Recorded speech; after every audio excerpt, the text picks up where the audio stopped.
আসসালামু আলাইকুম রহমতুল্লাহি ওবারাকাতু। সম্মানিত দর্শক, আমি ইয়ামিন বিন ইমদাদ আজকে আপনাদের সামনে খুবই গুরুত্বপূর্ণ একটি বিষয় নিয়ে হাজির হয়েছি।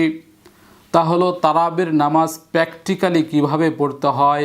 নারী হোক কিংবা পুরুষ হোক, ঘরে হোক কিংবা মসজিদে হোক, জামাতের সাথে কিংবা একা একই, কীভাবে তারাবির নামাজ পড়তে হয়, কিভাবে নিয়ত করতে হয়, কিভাবে শুরু করতে হয়, আমি আপনাদের সামনে আজকে প্র্যাকটিক্যালি দেখিয়ে দেওয়ার চেষ্টা করব। যতটুকু দেখাবো আশা করি আপনারা যারা একেবারে নতুন, একেবারেই এ বিষয়ে অবহিত নয়, তারা হয়তো বুঝতে পারবেন এবং তাদের জন্য একটু হলেও শিক্ষণীয় বিষয় হবে।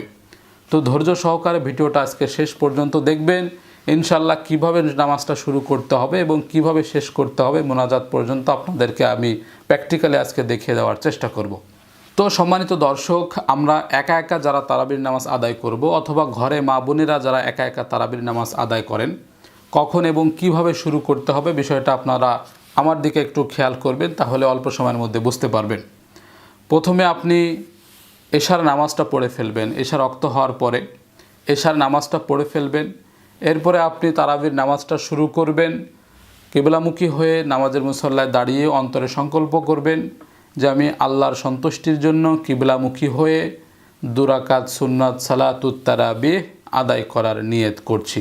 এই যে কথাটা, এটা আপনার অন্তরের ভাষায় বলবেন, নিজের মনের ভাষায় বলবেন, নিজের মনে মনে জপবেন বা সংকল্প করবেন, তাহলে আপনার নিয়ত হয়ে গেল। মুখে কোনো কিছু উচ্চারণ করার প্রয়োজন নেই।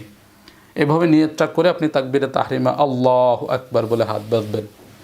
আল্লাহু আকবার বলে হাত বাঁধার পরে আপনি প্রথমে সানা পড়বেন, সুবহানাকাল্লাহুম্মা ওয়া বিহামদিকা ওয়া তাবারাকাসমুকা ওয়া তাআলা জাদ্দুকা ওয়া লা ইলাহা গায়রুক, অথবা আল্লাহুম্মা বাঈদ বাইনি, এটা যারা পারেন তাও পড়তে পারেন।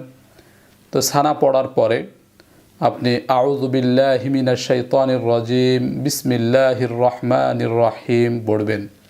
এরপরে আপনি আলহামদু থেকে শুরু করে ওয়ালাদ-দাল্লিন আমিন পর্যন্ত সূরা ফাতিহা শেষ করবেন।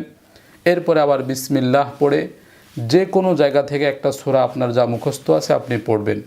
যে কোনো একটা সূরা মুখস্থ পড়ার পরে আপনি আল্লাহু আকবার বলে রুকুতে চলে যাবেন। রুকুর তাসবিহ সুবহান রব্বিল আযীম 3 বার 5 বার 7 বার বলে আপনি সামি আল্লাহু লিমান হামিদা বলে মাথা উঠিয়ে স্বাভাবিক নিয়মে আপনি রুকু সেজদা করবেন। রুকু শেষ করার পরে 2টা সেজদা করবেন। দাঁড়িয়ে আবার আপনি হাত বেঁধে বিসমিল্লাহির রহমানির রহিম সূরা ফাতিহা পড়বেন আলহামদু থেকে শুরু করে। এরপরে আমিন বলার পরে আপনি আবার বিসমিল্লাহ বলে যে কোনো একটা সূরা পড়বেন। যে কোনো একটা সূরা পড়ার পরে আপনি আবার আল্লাহু আকবার বলে রুকুতে চলে গেলেন। রুকু থেকে উঠে আবার আল্লাহু আকবার বলে আপনি সেজদায় চলে গেলেন, 2 সেজদা করলেন। এবার শেষ বৈঠক, অর্থাৎ 2 রাকাত যেহেতু পড়তেছি, বৈঠকে বসে প্রথমে তাশাহুদ আত্তাহিয়াতু লিল্লাহি ওয়াস সালাওয়াতু ওয়াত তাইয়্যিবাত আসসালামু আলাইকা আইয়ুহান নাবিয়্যু ওয়া রাহমাতুল্লাহি ওয়া বারাকাতুহু আসসালামু আলাইনা ওয়া আলা ইবাদিল্লাহিস সালিহিন আশহাদু আল্লা ইলাহা ইল্লাল্লাহু ওয়া আশহাদু আন্না মুহাম্মাদান আবদুহু ওয়া রাসূলুহু। তো তাশাহুদ পড়ার পরে এরপরে দুরুদ ইব্রাহিম পড়বেন। দুরুদ ইব্রাহিম পড়ার পরে একটা দোয়া মাসুরা পড়বেন। মানে দোয়া মাসুরার জায়গায় অন্য অনেক দোয়া পড়া যায়, যে কোনো একটা মাসুরার দোয়া পড়বেন। পড়ার পরে আপনি আসসালামু আলাইকুম রহমতুল্লাহ, আসসালামু আলাইকুম রহমতুল্লাহ বলে সালাম ফিরিয়ে ফেলবেন। বাস, এই যে 2 রাকাত তারাবির নামাজ হয়ে গেল। আমি আবারও বলছি যে কোরআনুল কারীমের যে কোনো জায়গা থেকে যে কোনো সূরা আপনি পড়তে পারেন। আপনার তারাবির নামাজ পড়ার জন্য 30 নম্বর পারার বা আমপারার শেষ 10টা সূরা নির্দিষ্ট করার কোনো বাধ্যবাধকতা নেই। সূরা ফিল থেকে সূরা নাস পর্যন্ত পড়তে হবে, এর বাইরে পড়া যাবে না, বিষয়টা এরকম না। এরকম কোনো বাধ্যবাধকতা নেই। অতএব আপনার অন্য জায়গা থেকে যে মুখস্থ সূরা আছে সেখান থেকে আপনি পড়বেন। সূরা ইয়াসিন থেকে, সূরা রহমান থেকে, সূরা ওয়াকিয়া থেকে, সূরা মুলক থেকে, সূরা কাহাফ থেকে, আপনার যেখান থেকে মুখস্থ আছে সেখান থেকে যতটুকু পারেন আপনি পড়বেন। এইভাবে আপনি 2 রাকাত করে আপনি নামাজ পড়তে থাকবেন। 2 রাকাত করে 4 রাকাত যখন হয়ে যাবে তখন আপনি একটু বিশ্রাম নিলেন। আপনার কষ্ট বেশি হয়ে গেলে আপনি একটু শুয়ে পড়লেন, তারপরে একটু পানি পান করলেন।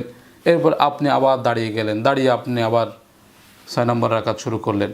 এইভাবে স্বাভাবিক নিয়মে 2 রাকাত করে আদায় করতে থাকবেন। যারা 8 রাকাত পড়তে অভ্যস্ত তারা 8 রাকাত পড়ে আপনি এরপরে বেতের নামাজ পড়ে নামাজ শেষ করে দিতে পারেন, অথবা বেতের নামাজটা হাতে রেখে আপনি তাহাজ্জুদের সাথে বেতের নামাজ পড়তে পারেন। অর্থাৎ আপনি তারাবির নামাজ পড়লেন এই রাতে, এবং শেষ রাতে যখন আপনি সাহরি খাওয়ার জন্য উঠবেন, তখন ওই সাহরি খাওয়ার জন্য যখন উঠবেন একটু আগে আগে উঠবেন, একটু সময় হাতে নিয়ে উঠবেন। তখন আপনি কয়েকটা দুই রাকাত করে কিছু তাহাজ্জুদের নামাজ পড়লেন এবং সর্বশেষে আপনি বেতের নামাজটা পড়ে ফেলবেন। আর যদি মনে করেন যে আপনি ওই রাতে সময় পাবেন না, শেষ রাতে আপনার উঠতে দেরি হয়ে যাবে, আপনি ওই সময় আপনি তাহাজ্জুদ পড়তে পারবেন না, বেতের পড়তে পারবেন না, এরকমটা যদি আপনার ধারণা হয়, তাহলে আপনি তারাবির নামাজের পরপরই বেতের নামাজটা পড়ে ফেলবেন।